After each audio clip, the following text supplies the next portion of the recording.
फिर सब कुछ फाइनल कर लेना। हाँ हाँ, ये सही कह रही हो तुम।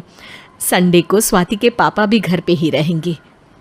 बुआ फिर वहाँ से चली जाती है और रात को स्वाति की माँ उससे कहती है, स्वाति बेटा, आज कमला बुआ ने एक लड़के की फ़ोटो दिखाई है। संडे को वो लोग मिलने आ रहे हैं, तैयार हो ना तुम बेटा।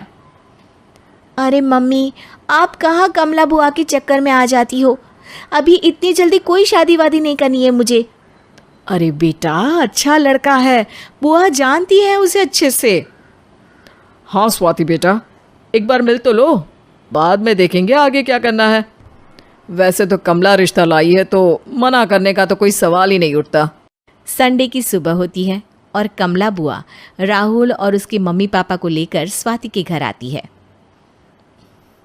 अरे आइए आइए भाभी, इसे अपना ही घर समझिए। इनसे मिलिए, ये मेरे भैया और ये मेरी भाभी हैं। नमस्ते भाभी जी, ये है हमारा लड़का राहुल, सरकारी नौकरी की तैयारी कर रहा है ये। वैसे आपकी बेटी कहाँ है? अरे स्वाति बेटा, बाहर आ जाओ। वैसे कितनी पढ़ाई की है स्वाति ने? जी, पोस्ट ग्रेजुएट है हमारी बेटी साइंस में। ये सब तो ठीक है, पर घर संभालना जानती है या नहीं? हमें कौन सी इससे नौकरी करवानी है, नौकरी तो मेरा बेटा करेगा ही। पर मैंने इतनी पढ़ाई की है और आप चाहती हैं कि मैं घर पर ही बैठी रहूं? अरे स्वाति बेटा, ये बड़ों की बात में तुम कहाँ बोल पड़ी। हम सब देख लेंगे क्या करना है क्या नहीं।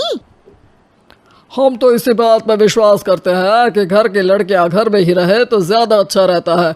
वरना भाई साहब, आप तो आजकल के हाल जानते ही हैं, कितनी घटनाएं होने लगी हैं औरतों के खिलाफ। स्वाति बेटा, रसोई का काम तो पूरा जानती हो ना? शादी के बाद तुम्हें ही संभालना है वो सब। अरे बहुत अच्छा खाना बनाती है ये, आप सब लोग इसकी तारीफ करते नहीं थकेंगे। लो भाई, हो गई मीटिंग, अब शादी की तारीख फाइनल कर लेते हैं। क्यों भैया? भाई, हम तो पंडित जी से चर्चा करने के बाद ही तारीख फाइनल करेंगे। सालों से हम उनकी बातें मानते हुए आ रहे हैं। लड़के वाले और कमला बुआ की बातें सुनकर स्वाति एकदम नाराज़ हो जाती है और उसे लगने लगता है कि शादी के बाद उसे घर पर ही बैठना पड़ेगा। लेकिन घर वालों के आगे उसकी एक नहीं चलती और उसे शादी के लिए हाँ कहना पड़ता है। शादी का दिन आ जाता है और सब मंडप में जमा होते हैं। अब फेरों का समय हो गया है, अब कन्या अपने वर से 7 वचन मांगेगी। आप किसी धार्मिक आयोजन में जाए तो मुझे भी ले जाएंगे।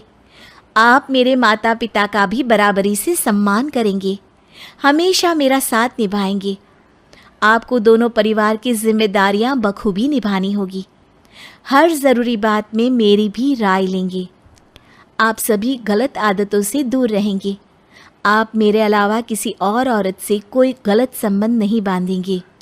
ये 7 वचन पूरे हुए, वर क्या तुम्हें ये सारे वचन मंजूर है? जी हाँ पंडित जी, मैं सारे वचन अच्छी तरीके से निभाऊंगा। अरे वाह वाह, बढ़िया तरीके से सब काम संपन्न हो गया। तो इसी के साथ विवाह संपन्न हुआ और आज से ये दोनों पति पत्नी हुए। 1 मिनट पंडित जी, अभी एक वचन लेना बाकी है। अब कौन सा वचन है बेटा? मैं अब हमेशा के लिए किसी दूसरे घर में जाने वाली हूँ, तो पति के अलावा मैं अपने सास ससुर से भी एक वचन लेना चाहूँगी। अब कहो बेटी। मैं ये चाहती हूँ कि मुझ पर किसी